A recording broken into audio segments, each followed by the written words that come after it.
29শে April প্রত্যেকটি নৃত্যশিল্পীর কাছে একটি বিশেষ গুরুত্বপূর্ণ দিন, কারণ এই দিনটিকে ইন্টারন্যাশনাল ডান্স ডে অর্থাৎ বিশ্ব নৃত্য দিবস হিসেবে আখ্যায়িত করা হয়েছে। এই দিনটিতে সকাল থেকেই আমি নাচের সাথে যুক্ত ছিলাম। সকালে ছিল আমার কেডি কলেজে নাচের ক্লাস। নাচের ক্লাস শেষ করে আমি চলে এসেছিলাম বিদ্যাসাগর হলে, কারণ মেদিনীপুর ডান্সার্স ফোরামের উদ্যোগে বিদ্যাসাগর হলে আজ সন্ধেবেলায় একটি সুন্দর অনুষ্ঠানের আয়োজন করা হয়েছিল।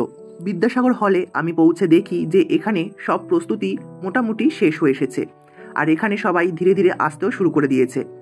আর কিছুদিন আগে পেহেলগাঁওয়ে যে মর্মান্তিক দুর্ঘটনা ঘটে গেছে, সেই দুর্ঘটনায় যারা প্রাণ হারিয়েছে তাদের জন্য আজ এক শোকসভারও আয়োজন করা হয়েছিল। জয়ন্ত কাকু এবং অমিয় বিশ্বমশাই, আমাদের সব কাছের লোক, সবাইকে একসাথে অনুরোধ জানাচ্ছি মোমবাতি প্রজ্বলনের জন্য। এখন এই মুহূর্তে বিশিষ্ট বাচিক শিল্পী আমাদের মহোদয়া, যারা এই জঙ্গি হামলায় বলি হয়েছেন, তাদের স্মৃতির উদ্দেশ্যে আমরা পুষ্পার্ঘ্য প্রদান করি। অর্পণ আমাদের আগামী দিনের আমাদের ভবিষ্যৎ, আলো, বর্ষা।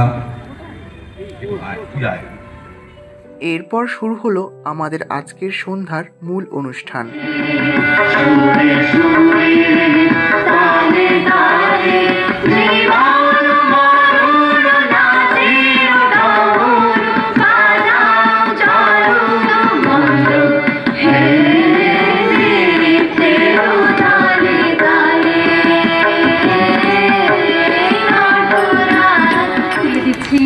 স্বরলিপির কর্ণধার শ্রী জয়ন্ত সাহা মহাশয়ের হাতে।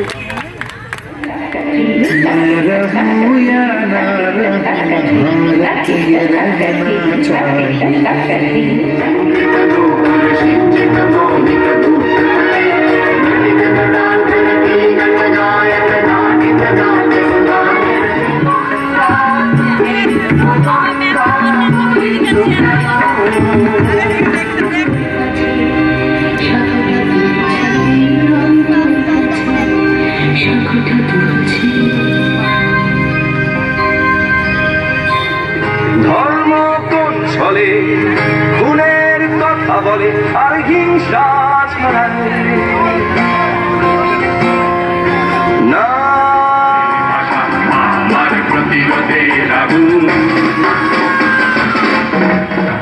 সারা সন্ধেটা খুব সুন্দর কাটলো নাচ ও গানের মধ্য দিয়ে। তো চলুন এবার বাড়ি ফেরা যাক। দেখা হচ্ছে আবার একটি নতুন ভিডিওতে।